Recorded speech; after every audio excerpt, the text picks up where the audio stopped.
আমি একটু রাজনৈতিক বিশ্লেষকের জায়গা থেকে, কারণ আপনি পৃথিবীর অনেক দেশের রাজনীতির অনেক খবর রাখেন, যে সেটা কি আওয়ামী লীগের প্রতি যে অনীহার কথা আপনি বলছেন সেটা কি এন্টি ইনকামবেন্সি থেকে? কারণ বিএনপি তো এই 10-12 বছরে এমন কিছু করে নাই, বা এমন নতুন কোন এই শব্দটা, এই যে এন্টি ইনকামবেন্সি যে শব্দটা আপনার কি, এটা এখন বাংলাদেশের জন্য ক্রুদ্ধকর পরিবেশে পড়েছে। এবং অনেকে এই কথা বলে যে 72-75 চাইতে এখন খারাপ, কারণ এখানে আপনার মানুষের কোনো নিরাপত্তা নেই, জীবনের নিরাপত্তা নাই, তার জীবিকার নিরাপত্তা নেই। এমন অবস্থা হয়েছে যে আপনার মানুষ ঠিক অসহায়, কোথায় কি করবে, কিভাবে যাবে কিছুই জানে না। এবং এখানে যে অবস্থাটা তৈরি করা হয়েছে, আপনার উদাসীনতা, আপনার অজ্ঞতা, সবকিছু মিলিয়ে সমস্ত মানুষগুলোকে তাদের স্বাস্থ্যের ব্যাপার থেকে বিপন্নের দিকে বিপন্ন অবস্থায় ফেলে দেওয়া হয়েছে। এটি আসলে রাজনৈতিক ভাবে বিএনপির বিপক্ষে গেছে কিনা? কারণ অনেকে বলে থাকে যে সেই এই ধরনের চিন্তাগুলো আমি মনে করি যে কিছুটা নেগেটিভ ধারণা থেকে আসে। আন্দোলন হবে, আন্দোলনের একটা পরিণতি হতে সবসময় সফল হবে তা তো নয়, কোনোটাই বিএনপি ফলে যায়নি। তার মানে আপনি যে আজকে একটা ফ্রি ফেয়ার ইলেকশন করেন, আপনি দেখবেন যে 90% বিএনপি সমর্থন আছে। আপনি একটা লোককে জিজ্ঞেস করলে পাবেন না যে এখন বিএনপির বিরুদ্ধে কারো একটা অভিযোগ আছে। কিছু সংখ্যক হতাশ ব্যক্তি আছেন, তারা এই সমস্ত কথাবার্তা অনেকে বলেন যে আপনার এই ধরনের দুর্বলতা আছে বা ভুল হচ্ছে, বিএনপি দুর্বল হয়ে গেছে। বিএনপি কোনো মতেই দুর্বল না। আপনি একটা ইলেকশন করেন, ইউনিয়ন পরিষদের নির্বাচন, সেখানেও আপনি দেখবেন যে সেখানেও বিএনপি আপনার সবচেয়ে আপনার জনপ্রিয় দল হিসেবে বেরিয়ে আসে। আমরা বাংলাদেশে গুমের ঘটনা নিয়ে ব্যবস্থা, এটি আরেকটি, যেহেতু 1 মিনিট গুমের ঘটনা ব্যবস্থা না নেওয়ার জন্য জাতিসংঘ সমালোচনা করেছে, জাতিসংঘ কি ব্যবস্থা এই ক্ষেত্রে নিতে পারে বলে আপনি মনে? আপনি প্রশ্নটা আরেকটু রিপিট করবেন প্লিজ। গুমের ক্ষেত্রে জাতিসংঘ কি পদক্ষেপ নিলে আপনি খুশি হতেন? খুশি হওয়াটা আমার খুশি হওয়ার বিষয় না, আমার খুশি হওয়ার বিষয় না। জাতিসংঘের যে চার্টার আছে সেখানে পরিষ্কার করে বলা আছে যে গুম, enforced disappearance is a crime against humanity. সেখানে এটাকে এনশিওর করা যে কোনো দেশেই যেন আপনার এনফোর্সড ডিসঅ্যাপিয়ারেন্স না হয়, এটা অবশ্যই দেখার দায়িত্ব জাতিসংঘের। তারা একটা ইনকোয়ারি কমিটি পাঠাতে পারতো, তারা এখনো পারে একটা উচ্চ ক্ষমতা সম্পন্ন একটি ইনকোয়ারি কমিটি পাঠিয়ে তারা বাংলাদেশের যে গুমের ঘটনা কেন হচ্ছে, কারা করছে, কি ব্যাপার, এটা কিন্তু বের করা যায়। এটা খুব পরিষ্কার হয়ে গেছে যে এই সঙ্গে জড়িত সরকারের কোনো সংস্থা জড়িত আছে। সুতরাং আপনি এখানে you ask anybody, you will say যে কে কারা করছে এটা। সুতরাং এগুলো, এই সমস্ত কথা জনগণকে বিভ্রান্ত করবে, গণতন্ত্রের যে আন্দোলন তাকে আপনার বিভ্রান্ত করবে এবং তাকে ব্যাহত করবে।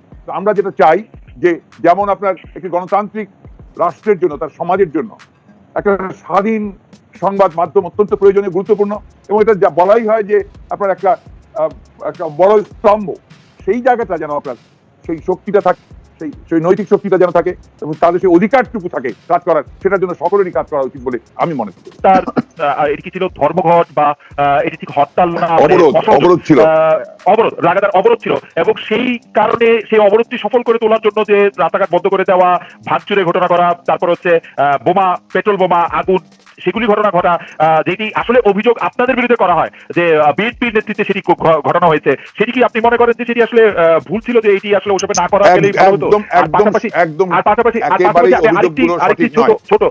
আরেকটি ছোটখাটো একটু ছোট প্রশ্ন করি, যে প্রায় মানে মত প্রকাশের স্বাধীনতা বিষয়ে বলা হয়, কিন্তু দৈনিক দিনকাল পত্রিকা, যেটি আসলে বিএনপির আমরা মুখপত্রই বলতে পারি একরকম, জামায়াতে ইসলামী সমর্থিত পত্রিকা নয় দিগন্ত সংগ্রাম, তারা তো এখনো বের হচ্ছে এবং বিভিন্ন কিছু ছাপা হচ্ছে, কিন্তু মুশকিলের ব্যাপার দিনকাল এবং সংগ্রামকে কেউ মানে অনেক বেশি জনগণ হয়তো পড়ছে না। এটির কারণ কি বলে আপনি মনে করেন? আমি দুটি প্রশ্ন, যে কোনো পত্রিকা আপনার এটার পাঠক সংখ্যা বাড়া কমা এগুলো অনেক কিছুর উপর নির্ভর করে। আপনি সাংবাদিকতা বহুদিন ধরেই করেন এবং আপনি জানেন যে যে কোনো পত্রিকা বলুন, চ্যানেল বলুন, জনপ্রিয় হওয়ার বিভিন্ন রকম কাজে, আর সময় তো পাল্টাচ্ছে, যুগও পাল্টাচ্ছে, যার ফলে আপনার এই পত্রিকাগুলো তার নিজস্ব সমস্যার কারণে দিনকাল কিন্তু বিএনপির কোনো পত্রিকা নয়। এটা বিএনপির কথাগুলো বলে, আমাদের ভারপ্রাপ্ত চেয়ারম্যান মহোদয় তার সঙ্গে জড়িত ছিলেন, আছেন, কিন্তু এটা যে শুধু এটা আমাদের পার্টির পত্রিকা, এই কথা তো কিন্তু কখনো আমরা বলি না। বাংলাদেশের সবচেয়ে বিখ্যাত সম্পাদকদের একজন যারা বাপু জানাম কিন্তু টেলিভিশনে বলেছেন যে তিনি তার সম্পাদকীয় মানসিকতা কাজে লাগাতে পারেননি একটি সরকারের সময়, সেই জন্য তাকে এই রিপোর্টগুলি ছাপাতে হয়েছিল। এরকম কোনো কিছু কিন্তু আমরা এই সরকারের এগেইনস্টে এখনো দেখি নাই। আপনার কাছে কি মনে হয় সেটা আপনি বলছেন না? মাহফুজ জানাম নিঃসন্দেহে বারবার করে তার বিভিন্ন সম্পাদকীয়তে যেটা লিখেছেন যে এখানে এখন আপনার গণমাধ্যমের কোনো স্বাধীনতা নেই, তার বিরুদ্ধে 185টা মামলা আছে, এই ধরনের মামলা আছে, এবং তিনি এখন কথা বলতেও ঠিক সেইভাবে সাহস করেন না। আপনার প্রথম আলো আমাদের সম্পাদক মতিউর রহমান সাহেব, একটা ছেলে অ্যাক্সিডেন্ট হলো অত্যন্ত দুঃখজনক ভাবে, এবং তার বিরুদ্ধে আপনার হত্যা মামলা হলো, একটা মামলা না, এখন তো অনেকগুলো মামলা। কোন সম্পাদক আছে যার বিরুদ্ধে মামলা নেই? মতিউর রহমান চৌধুরী সাহেব, তার বিরুদ্ধে কতগুলো মামলা। এটাকে আপনি বলবেন যে গণমাধ্যমের স্বাধীনতা? কতজন সাংবাদিক দেশ ছেড়ে পালিয়ে গেছেন, আপনিও চলে গেছেন, আমি জানি না অন্য কোনো কারণ আছে কিন্তু আপনার এখানে এখানে কখনোই পাকিস্তান আমল থেকেই কখনো সেইভাবে আপনার একেবারে একটা সিনসিয়ারলি একটা উদ্দেশ্য নিয়ে ওইটার ওই লক্ষ্যেই কাজ করা হয়নি বা হতে পারেনি। আমি বলি যে হতে পারে। এখানে গণতন্ত্র যখন কাজ করতে না পারে সে কাজটাই করা হয়েছে। ঠিক সেইভাবে মিডিয়াগুলো তো আপনার এখানে তৈরি করা হয়েছে, তাদের মালিকানাকে সেইভাবে আনা হয়েছে। সে একইভাবে আপনার বিশ্ববিদ্যালয়গুলোতে আপনার কাজ করা হয়েছে ব্যক্তি মালিকানায় ব্যাঙের ছাতার মতো যে আপনার বিশ্ববিদ্যালয় গড়ে উঠেছে। আপনি বলছেন যে এটি বাংলাদেশ, আমি শেষ করে দিই, এটি হচ্ছে বাংলাদেশের স্বাধীনতার আগে থেকেই এটি চলে আসছে, মানে এটি এরকমই চলছে। না না, বাংলাদেশের স্বাধীনতার আগেও তো কিছুটা, এতটা ছিল না, কিছুটা ছিল, কিন্তু বাংলাদেশের স্বাধীনতার পরে দুর্ভাগ্যজনক ভাবে আপনি 72 থেকে 75 দেখেন যখন আপনার এই একদলীয় সংসদ বাকশাল প্রতিষ্ঠা হতো, তখন সমস্ত পত্রিকাগুলোকে নিষিদ্ধ করে দেওয়া হয়েছিল। মাত্র 4টা পত্রিকাকে খুলে রাখা হয়েছিল এবং সেটাও ওই তাদের সরকারের কথাবার্তাই বলতে হবে, এটাই সিদ্ধান্ত হয়েছিল। কারণ সারা পৃথিবীতে একটা প্রবণতা আপনি লক্ষ্য করেছেন যে এখানে কর্তৃত্ববাদী সরকারগুলো আরো শক্তিশালী হচ্ছে এবং গণতান্ত্রিক যে দলগুলো রয়েছে তারা আপনার চাপের মধ্যে পড়ছে। এটা শুধু বাংলাদেশে নয়, সমগ্র পৃথিবীতে। আজকে পার্শ্ববর্তী ভারতবর্ষের দিকে তাকিয়ে দেখুন, আপনি অন্যান্য দেশগুলোর দিকে তাকিয়ে দেখুন, ইভেন আমেরিকাতে, যুক্তরাষ্ট্রে এবং যুক্তরাজ্যে কি ধরনের অবস্থা চলছে। সুতরাং আপনারা এই কথাগুলো যারা বলেন, এখানে আমি একটা কথা বলে শেষ করবো আমার উত্তরটা, যে বাংলাদেশে গণতন্ত্রকে যদি সত্যিকার অর্থেই যদি দেখতে চান কেউ, তাহলে তাদেরকে তাদের মন মানসিকতা পরিবর্তন করতে হবে এবং কি ধরনের অবস্থার মধ্যে দিয়ে বিরোধী দলগুলো, গণতন্ত্রে বিশ্বাসী দলগুলো কাজ করছে সেটাকে অনুধাবন করতে হবে। আপনি একটা জিনিস লক্ষ্য করে দেখবেন, এখানে সিভিল সোসাইটি কোনো ভূমিকা পালন করতে পারছে না, সাংবাদিকরা কোনো ভূমিকা পালন করতে পারছেন না। এখানে আপনার যারা আদালতে যান, যারা আপনার আইনজীবী আছেন, তারা সুস্থভাবে তাদের কাজ করতে পারছেন না। এখানে আজকেই গতকাল একটা ঘটনা করেছে, একটা লেখা লেখার জন্য ঢাকা বিশ্ববিদ্যালয়ের এক শিক্ষক ডক্টর মুর্শেদ খান, তার আপনার চাকরি চলে গেছে।